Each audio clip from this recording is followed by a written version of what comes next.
Hi everyone and welcome. In this video I'm going to walk you through how to download stickers on Viber. Let's say you want to get more stickers than the one you already have, because I already have stickers here. I can show them to you. So these are the stickers I already have. Really nice ones, look at them. But let's say I want more. So how do you get them? Go back.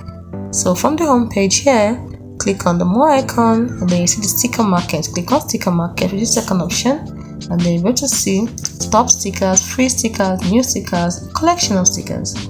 You can see them and you tap on the one you want to download.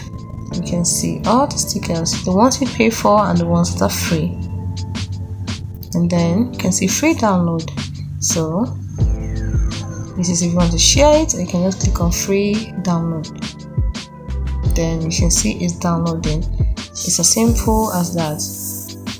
So once you download, once you do this, you have also subscribed to something. This is a thank you for downloading. You are now subscribed to Wordly Vocabulary app. So you can also go there if you like. It's as simple as that, downloaded.